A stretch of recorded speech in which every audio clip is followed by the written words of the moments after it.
Sejam todos bem-vindos a mais uma aula de ciências. Eu sou a professora Cleide e na aula de hoje nós iremos dar continuidade ao nosso assunto sobre planejamento energético. Para quem não assistiu a aula anterior, eu recomendo que assistam primeiro a aula anterior a essa, certo? E depois venham assistir essa aula, porque essa aula é complemento. Então, quem não assistiu, volta lá nos vídeos anteriores e assiste primeiro. Veja, na aula passada nós estávamos falando sobre planejamento energético e eu expliquei a vocês por que é importante esse planejamento. Existem as empresas responsáveis pelo planejamento energético, certo? E elas têm a função de planejar, organizar, verificar quais são os locais, né, que requer uma maior quantidade de energia. E aí eu mostrei para vocês na aula passada um gráfico onde os locais, os setores que mais precisam, que tem uma maior demanda energética aí é a indústria e os transportes, não foi isso? As indústrias e as empresas e os transportes, eles requerem em torno de 32% de energia. Então, as empresas que fazem o planejamento energético, eles têm que ter esse conhecimento, quais são os locais, quais são os setores que mais necessitam de energia. E a partir daí, ela precisa fazer um planejamento, precisa fazer um estudo de quais são as fontes que serão utilizadas para suprir a necessidade desses setores, certo?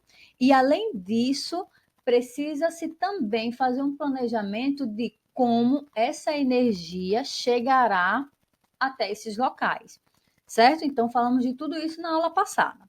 Aí, vejam, na aula passada também nós falamos sobre as fontes de energia não renovável. Então, observe, nós vimos que existem duas fontes aí de energia, a não renovável e a renovável. Na aula passada nós falamos da energia renovável, falamos aí da energia eólica, energia solar, não foi isso?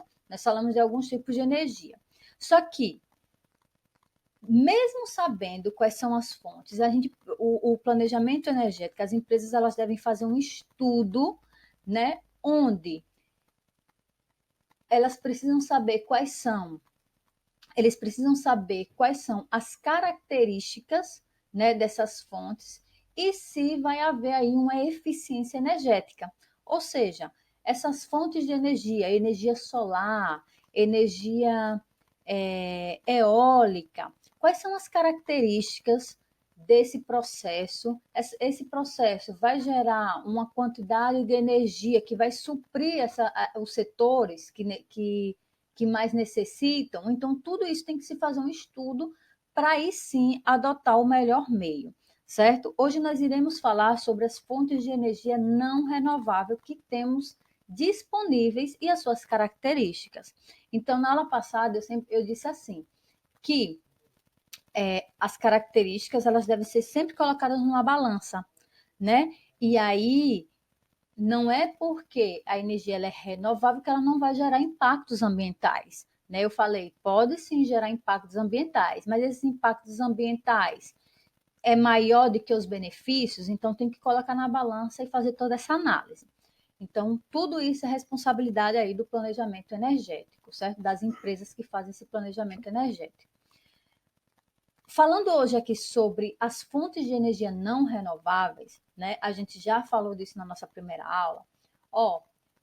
Quais são as principais fontes de energia não renovável, né?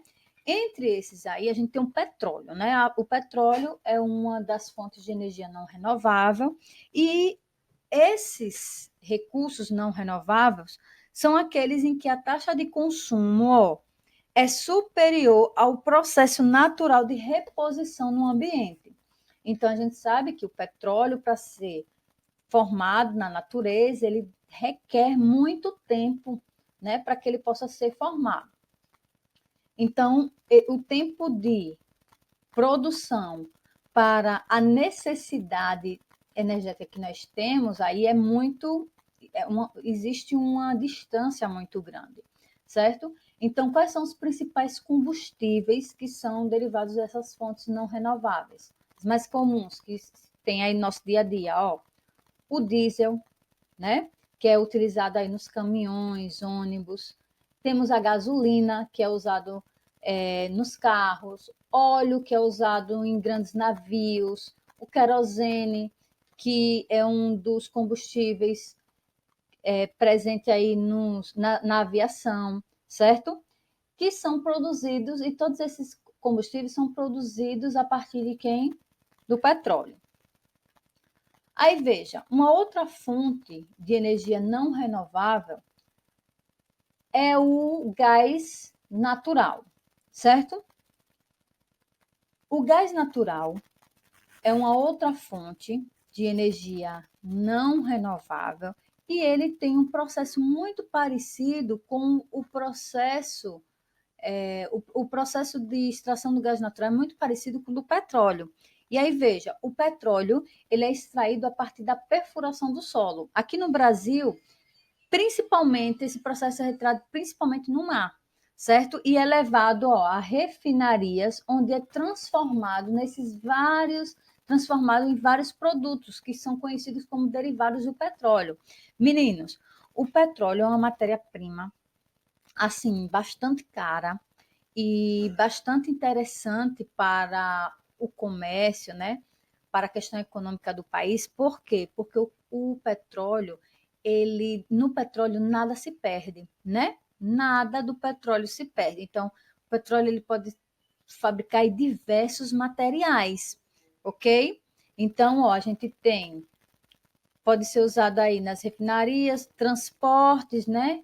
Que os combustíveis, que vai chegar lá até os postos e assim sucessivamente. Além disso, vários outros materiais aí no nosso dia a dia podem ser derivados do petróleo, certo? O gás natural, como eu falei para você, é um gás que é conhecido hoje, que é muito utilizado nos veículos, e ele pode se chamar de gás natural veicular. E os automóveis que utilizam esse gás armazenam esse gás dentro de um cilindro que é muito resistente, né? E fica localizado geralmente na mala do carro. Então, dessa forma, menino, deve-se verificar se haverá produção de petróleo e gás natural suficiente para atender não somente ao setor de transporte, né? Mas também a outros setores, como residencial, industrial e os não energéticos, certo? Então, quando a gente fala de demanda energética, planejamento energético, a gente tem essa fonte de energia muito utilizada, inclusive é uma das mais utilizadas hoje no mundo, como a gente viu lá no gráfico da matriz energética mundial. As fontes não renováveis são as mais utilizadas hoje, né? Mas a gente tem que pensar no seguinte: será se a produção de petróleo e gás natural será suficiente para atender todos os setores, não somente os transportes, mas a indústria, o setor residencial, porque todos nós precisamos de energia, né? Existe uma demanda energética, todos nós necessitamos dessa energia hoje para viver, certo? Então, para complementar a produção nacional, pode-se comprar petróleo e gás natural de outros países, né? Que é o que nós chamamos de importação. E, por outro lado, a produção que excede o consumo no Brasil também pode ser vendida para outros países, certo? Através do processo de exportação. Olá, o transporte de petróleo, menino, e gás natural dentro do país ou em outros países podem ser realizados através de navios ou dutos, né? E aí as empresas, de planejamento energético, ela também realiza estudos para ampliação da malha de dutos. Então, aqui, tem uma fotozinha mostrando aqui os dutos, certo? Que leva o material, a matéria-prima de uma região, de um local, de um país para outro. E esse planejamento essa ampliação desses dutos, de todas essas estruturas também é feita através do planejamento das empresas que são responsáveis pelo planejamento energético. Por quê? Porque tudo isso demanda o quê? Demanda custos. E aí, esses custos têm que ser colocados na balança para ver se realmente vale a pena, certo? Então, por hoje é só. Vocês vão fazer a atividade aí da página 126 do livro de vocês. Qualquer dúvida, a gente se fala lá no plantão de dúvida, tá certo? Um grande abraço e até mais.